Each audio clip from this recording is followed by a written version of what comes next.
Thank you, Bob. I can be informal with Vice-Chancellor Cryan because he is my Vice-Chancellor. You might be forgiven for thinking that I've been invited to speak at this Going Global conference as a living, breathing, walking, talking example of a global brand. After all, as has been mentioned, Star Trek and X-Men belong to the universal language of popular culture. And as I have discovered in my travels around the world, the same goes for our national poet, William Shakespeare. I performed in 27 of his 37 plays, and presently, as Bob mentioned, I am playing the man himself, William Shakespeare, in the imagined last days of his life, in retirement in a nondescript Midland town called Stratford-on-Avon. Now, whether or not my impersonation of William Shakespeare comes up to the standards of someone who's about to follow me, it is unlikely. But it's been a privilege to try to inhabit a man whose plays premiered over 400 years ago. And believe me, there is nothing more charming than to get laughs with jokes that are 400 years old.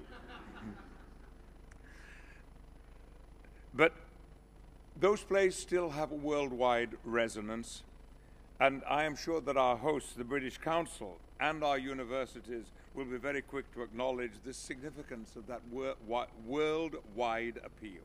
So, as an actor in films and on the stage, I like to think that I know and I understand something of the ways in which culture is shared around the world.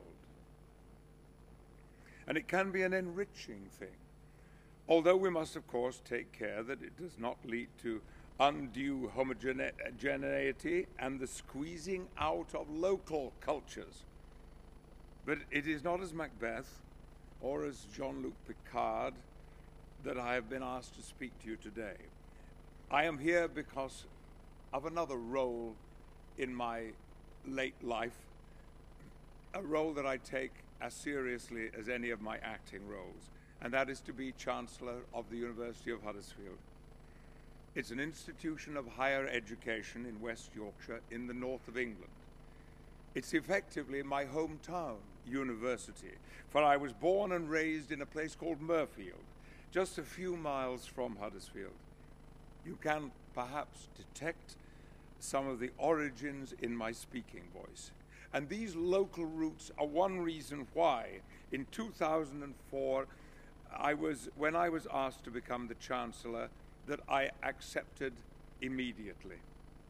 The offer of Chancellor came at a pivotal point in my life. I'd been living in the United States for over 16 years, but I was contemplating a move back to the United Kingdom, largely for reasons of artistic development and the fact that I couldn't get Marmite in the Pacific Palisades. That's actually not true. What kept me alive for many years was the International store on Santa Monica Boulevard, which not only sold Marmite, but Mars bars, too. The prospect of becoming Chancellor of a university based in my homeland was the spark that I needed, especially as I insisted that my role there should not be a mere figurehead. I wanted to be a hands-on Chancellor, to spend time at the university to get the feel for the institution and enjoy the company of young people from all over the world who are determined to fulfill their full potential. And I wanted to inspire them in the same way that a wonderful school teacher of mine, an English teacher, inspired and encouraged me and first put a copy of Shakespeare into my hands.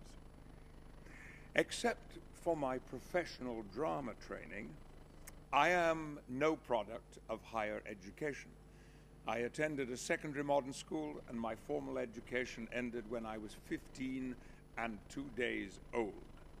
This is another reason why to return to the place of my birth as Chancellor of the local university gave me such profound satisfaction.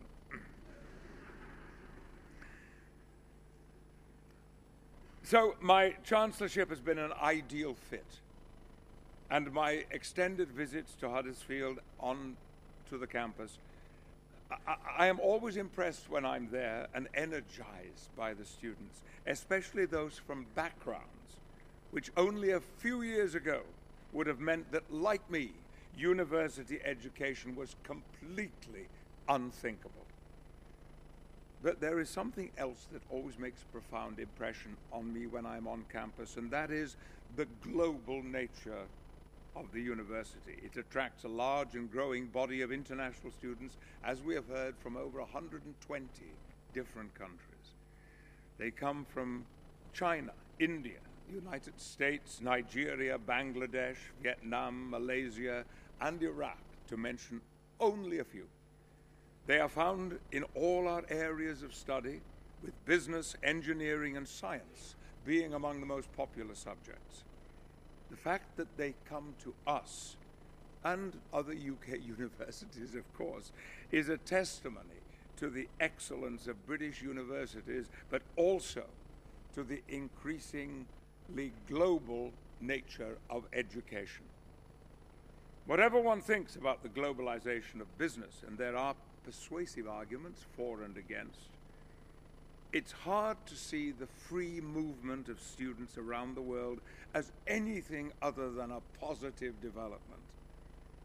What better way can there be to break down barriers that have been erected by generations of mutual misunderstanding? This can only be good for future world relations, both politically and economically. So I do hope that the UK government is successful in disentangling bona fide international students from the ongoing immigration debate. International students are key to the development of our world-class universities, world-class research and world-class industry, and the future, because of that, of the UK economy. So I was somewhat pleased to see the new graduate entrepreneur route taking shape, as I think that is something that our universities can fully embrace. And I challenge our UK industry to make use of the international expertise available within our universities to grow their exports.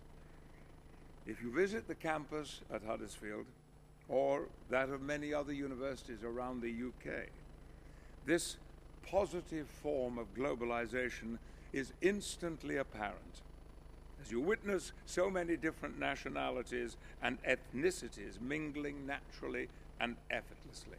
And it is not just a question of overseas students being inducted into British culture and values. It's a two-way process, because our overseas students introduce their own cultures to students of the host country. For example, at Huddersfield, the Spring Festival is becoming a noisy, colorful highlight of the campus calendar. Meanwhile, universities such as Huddersfield are not only attracting increased numbers of overseas students to the UK, but we are also reaching out to the wider world, running courses at partner institutions in other countries. This has meant that becoming Chancellor has increased still further my opportunities to travel overseas. There have been memorable trips, memorable for me, to Hong Kong and to China, talking to hundreds of potential students in Beijing at a British Council event, and meeting Huddersfield students at institutions such as the Sino-British College in Shanghai, as part of our work with NC UK.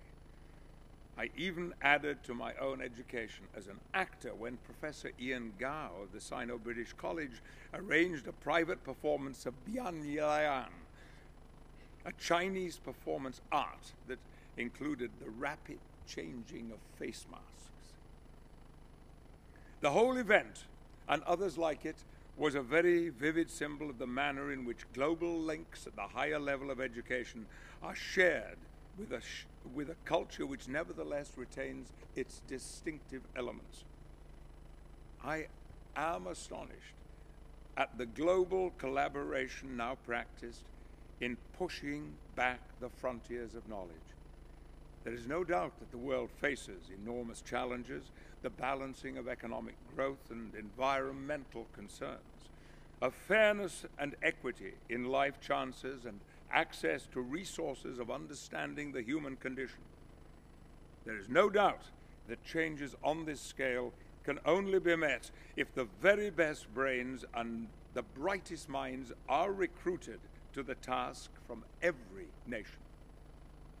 More than half of the world's research is now conducted in partnerships across national boundaries, and the whole process of globalization supports and powers this.